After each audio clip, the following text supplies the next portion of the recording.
So we move further in the write-up, and once again the Chinese art form is actually an effort, to sum it up appropriately, to give a concrete form to an abstract idea or a concept.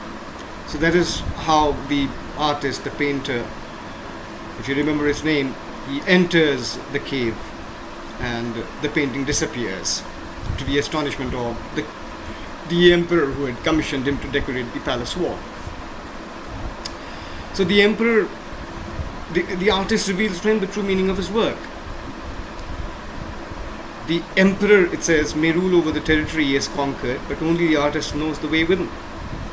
So it is only the artist who knows the way inside the mysterious universe, or the way inside the spiritual world,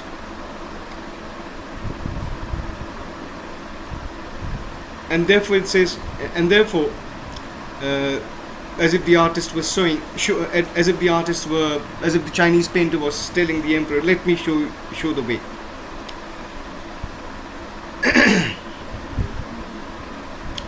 So the painting is gone, but the artist has reached his goal beyond any material appearance. Now see, we move further, and as I told you that in the previous slides, that Shang Shui, which is Taoism only,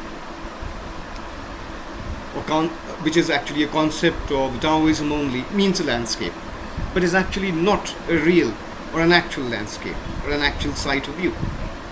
It's the inner spiritual landscape, the world within. So it is the world within that the artist, a Chinese art form, would push its admirers into. So classical Chinese landscape is not meant to reproduce an actual view, as against Western figurative painting.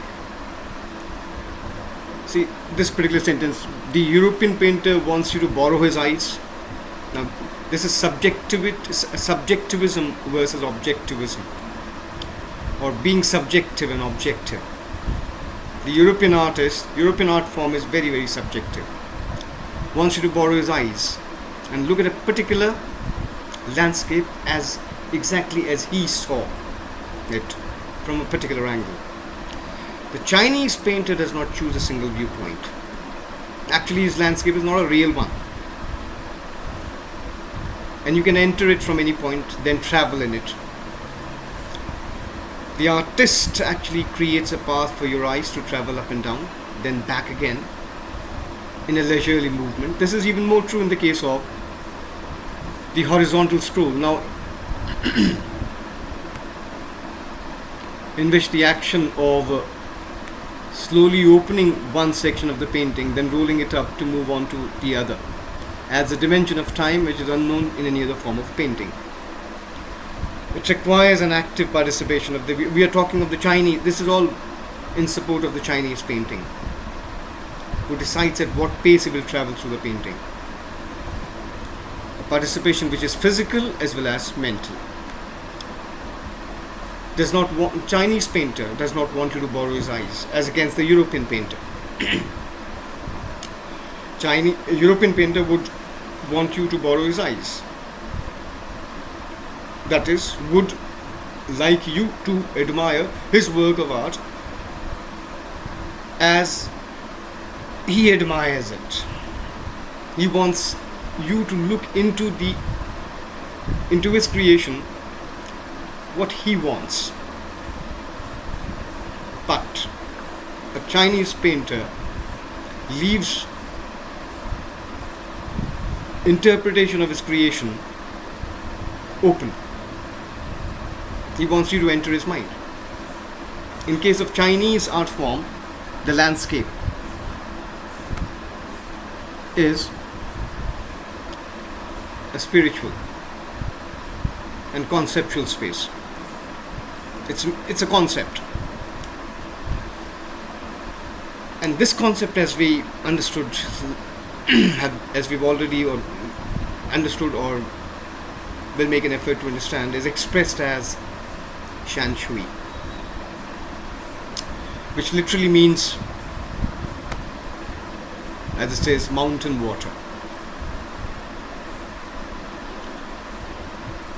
As it says, mountain water, which used together represent the word landscape. Now, this is Taoism. What is Taoism? That there are certain two concepts or two poles which complement each other, and the consequence is the universe. The result is the universe. The mountain is yang and water is yin.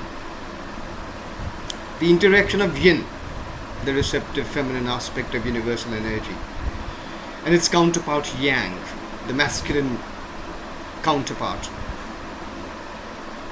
is what creates universe. However, there is one very important thing. At the point where these two poles meet, there is a void, a gap. It is actually the exchange of energy within that particular void, or the interaction between the two poles which takes place there,